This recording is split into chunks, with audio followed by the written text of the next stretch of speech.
Hey there, this is my no buy year follow up. It's December.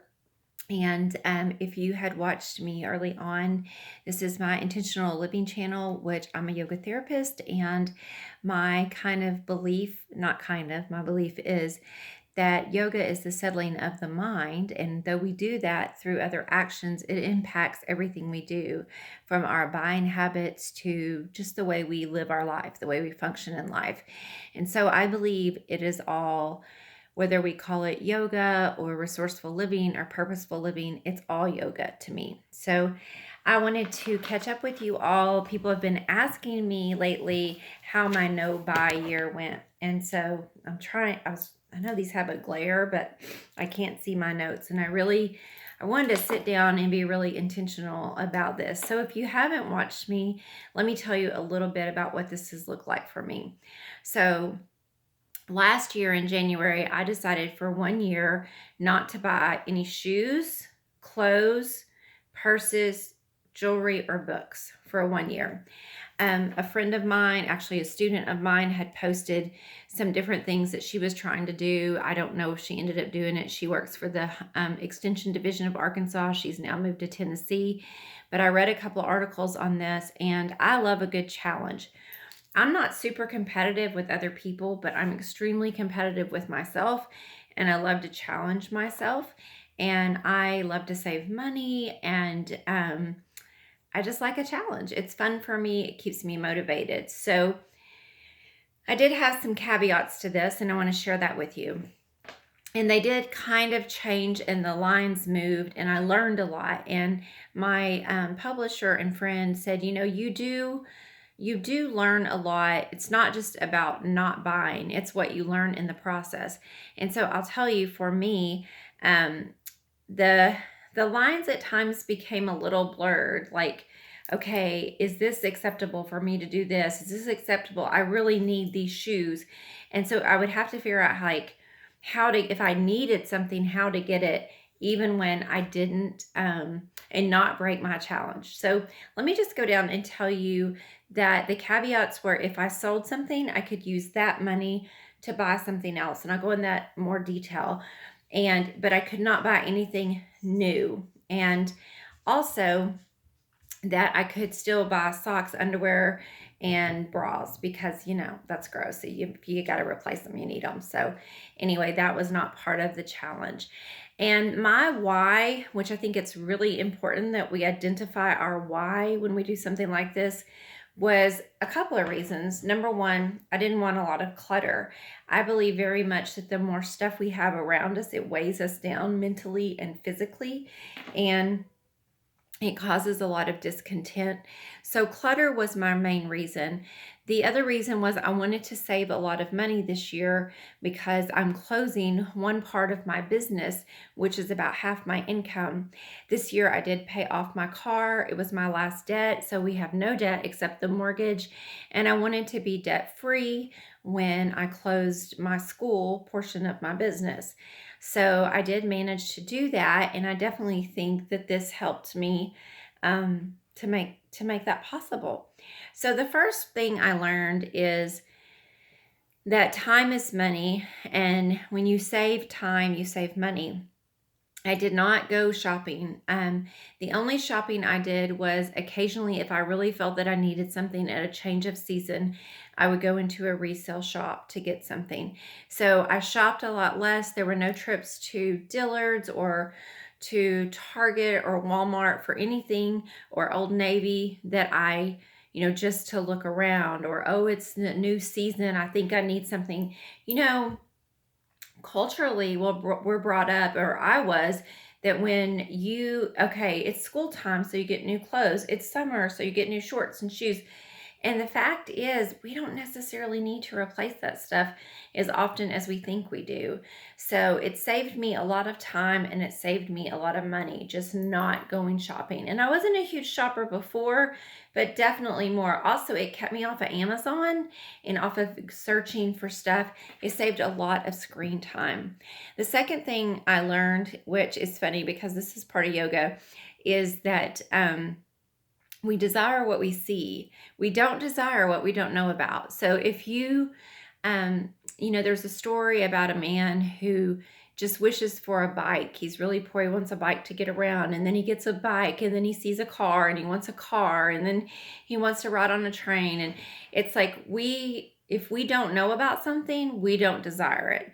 But once we know, then we desire it, or we need the next thing to satisfy that. There were these really cute sandals that came out this year, and I really thought I wanted a pair. But the truth is, and this was number 3, once I got out the door and got dressed, I forgot about them.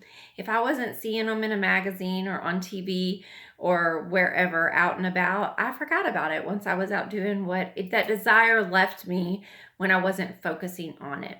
So the craving goes away once you get away from the advertisement or get away from that thing, right? You might see someone, I don't do a lot of advertisements. I don't read a lot of magazines or watch a lot of TV, but you still see it. So, number 4 it was the easiest year ever of dressing for me. I got rid of over half of my wardrobe, but getting rid of what I had and getting down to only what I loved made getting dressed a whole lot easier.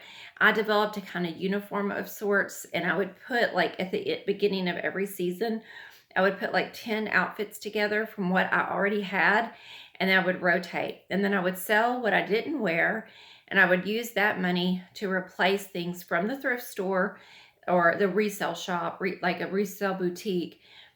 This shirt came from a resale shop. It's super cute. It's brand new, had the tags on it. The jeans I have on retail for over $120. I paid $35 for them. So I would go and get things to supplement, but for like 20 things I might get rid of, I would end up with one thing. And that brings me to thrift. A lot of times you get better quality clothing for a lot less money. So like this shirt, I think it's just Old Navy. I mean, I paid $4 for it. So, Old Navy's not necessarily the best quality, but it might last me 3 or 4 seasons. And then these jeans are 7 jeans, and though they're very cute, I only paid $35, which was about a quarter of a fraction, and they're like brand new as well. So, you get much better quality for your money. It's possible as well to have net zero on your clothes. And what I mean by that is if you sell, and now I just didn't sell clothes, I sold a lot of household items. I have a little flea market booth, and I make a profit on that every month.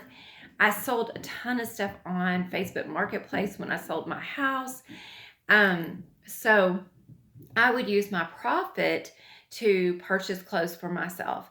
And basically I ended up not spending any of my income on clothing. So it was like a net zero year. And I wasn't super detailed about it. I just kind of knew, like, okay, I made $100 at the flea market this month, and so I might go spend $70 at the resale shop. It wasn't like I was trying to keep up with it. I just kind of kept up with it in my head, which I'm pretty good at because I'm not a real spender. Number 7 is, as a result of this, I want even less. I desire to go through this house and clean out every closet, every drawer, every room over the next year and have less. I realized today, it's Christmas, when I came home, that I don't like all this Christmas stuff everywhere. It doesn't make me happy. I'm ready to get it down because I feel suffocated. And I started thinking, why do I do this? It's just something I've done for 48 years. I don't have to do that. And I thought, if I could pick 10 things out in my house that make me happy for Christmas, I'm going to put in a box the 10 things that make me the happiest. And by God, I'm going to get that antique silver Christmas tree. I don't know where I'm going to find it. And that's what I'm putting up next year. It's so much trouble to water the real tree every day, and it doesn't bring me that much joy. And Jim and I are terrible at picking out Christmas trees. So what I've learned through this is I want less. There's less to take care of, less decisions to make, less time getting all that crap out and putting it all up. It's just not, it doesn't fulfill me. So you may be different. It may fulfill you. I know people who spend weeks decorating their Christmas tree. That's great. If it adds value to your life, it makes you happy. by all means do it. It just doesn't for me. I'd rather be watching a movie on the couch with my husband or cooking a good meal or going for a walk. Number 8 was learning really deeply needs versus want. There have been some times where I have felt like I needed something. Now, oddly, like something would come up like my son's graduation where you normally I'd be like buy a new outfit for that or maybe for a special event. And I figured out that I could get by without buying anything. I was a speaker at a big conference this year and I got by with what I had. But we went on a trip and I really needed a pair of shoes that I could wear comfortably on the plane to walk in and traveling. And I didn't want to wear tennis shoes. And my husband did go buy me a pair of shoes. That felt like a need. My dog got a hold of my tennis shoes the other day and tore them up, my best pair, and I walk almost every day. So that felt like a need. Luckily, it's here at Christmas, and my husband went and got me a pair for Christmas, so that made up for it. But when you delay gratification, if 2 or 3 weeks later you still feel like you need that item, it probably is a need or, at least a want that's going to add value to your life. There's a book I want, Your Money or Your Life, that's been rewritten, and I've been wanting it for months now. I haven't purchased it because I'm on the buy, but I will when this is over because of all the books I've thought I've wanted, the only one that sticks out in my head is that book. So when you delay gratification, you really get down to what adds value to your life. And that just goes to say is we don't need as much as we think we can. Every special event, everything I've had, I have figured out how to make do with what I had. And once I was packed up and ready to go, like my son's graduation or speaking at the big conference or special events, I was fine. I didn't feel any different than anybody there. I didn't feel like I was dressed down. And it was great. The last thing was I lost weight. I lost 14 pounds. I think I'm up 3 right now just because it's holidays and there's holiday parties and I've probably been snacking a little more than I would.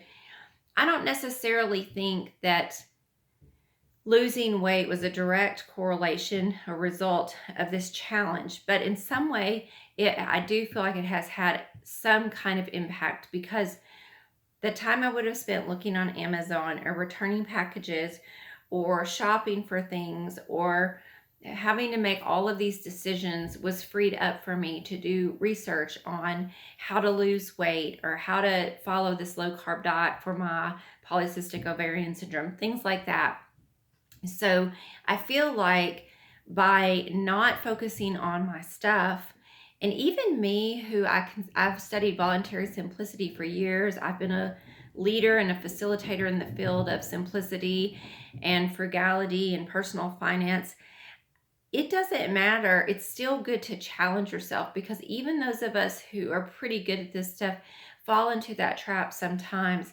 And it's just been really helpful. And there is a direct correlation that people who often go on the debt-free journey or reduce the stuff in their life lose weight. So it's an interesting concept. And if you need to lose weight, maybe you might challenge yourself as well. So that's been what I have learned. I don't expect to go out and go hog wild when this is over. There's a few things that I need, but I'll still think I'll probably reduce more stuff in my life and delay gratification just so I make sure I really want whatever I buy. I hope this was helpful for you. Thank you so much for listening. Please subscribe to my channel. Hit the red button below and hit like if you like this video. Thank you.